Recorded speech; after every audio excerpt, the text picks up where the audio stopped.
When you go on places like Amazon, you will be inundated with the amount of weed control tools that are available. These are things from gizmos, gimmicks, and pretty much none of them actually work, except for the two tools that I'm going to show you in this video. Now, the reason you need two tools and not just one is because weeds come in two varieties. The first type is what's called either a taproot or a single root type of weed. That's things like your dandelions and most large weeds, broadleaf weeds that go into the ground with a single main root. But then you've got the other kind of weed. Those are the ones that are similar to grass. They're clumping weeds where they have either a root ball or a cluster of roots together. Those are normally extremely difficult to remove until I finally found a better way.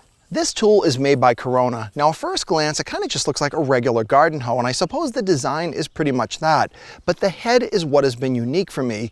Instead of just being bent pieces of wire, this instead has these pretty sharp forks. It's wider than a normal hoe, but it's also got a unique end. It's essentially just a stamped piece of steel, but because it's got these flat areas, it's able to do a much better job at pulling out these clumping type of weeds. Now, 3 years ago, I showed you this tool. It's Grandpa's weeder. And the few things I love about this is, first, it includes the handle. The tool end, of course, is made of cast iron, and it does move, but it's just a single part, so this really should last you a lifetime. Now, no weeding tool is going to grab the weed 100% every time, but in my experience, this Grandpa's weeder is unbeatable on both lawns and using it in your garden beds. So let's do a real project and you can see how well these tools work. Here I've got this garden bed behind my house, and you can see this place is loaded with weeds. Now, this is perfect because I've got a great mix of both single root weeds and these kind of clumping varieties. Here I've got some dandelions or something similar, so I'm of course going to start with Grandpa's weeder.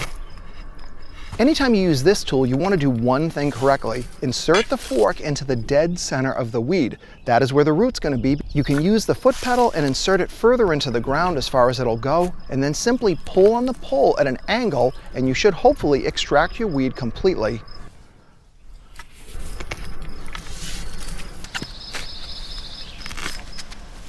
You can see the pull these things have. Look at that. Wow. You'd never get that out without a tool like this.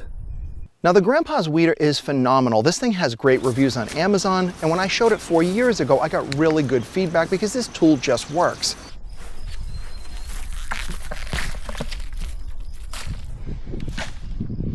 But now on to the other type of weed that people unfortunately keep trying to use the Grandpa's weeder on, and it just doesn't work. This is a mound of grass. It's probably a type of poa, which is a common grass lawn type weed, and I want to try to get it out. But if you tried to use Grandpa's weeder here, you'll see that all you're going to do is kind of hack away at it, pulling out pieces, and in fact, you might end up splitting the plant in two and making your problem worse.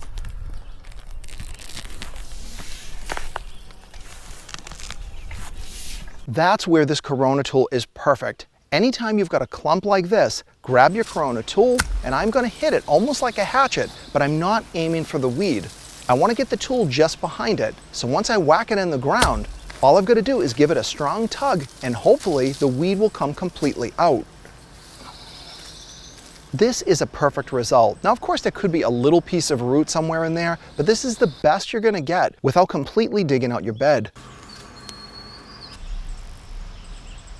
Now I want to finish this bed up, and I'm going to start by cleaning up these edges using a string trimmer, and now the finishing touch is adding a bit of mulch. And I'm going to use my old trusted rake. This thing is called the Groundskeeper, and I'm going to use the back side of this rake just to smooth out my mulch and make everything look as flat as possible. Now, I know everybody out there has their own tools that they like, but I've pretty much bought hundreds of different tools on Amazon to try out for both my channel and to just make my life a little bit easier, and I have not found any better combination than the two that I've shown you in this video. If you've got other weeding tools that you love, be sure to leave me a comment below and let me know what you think. Or maybe you already own one of the two tools that I've shown you, and I'd love to know your experience.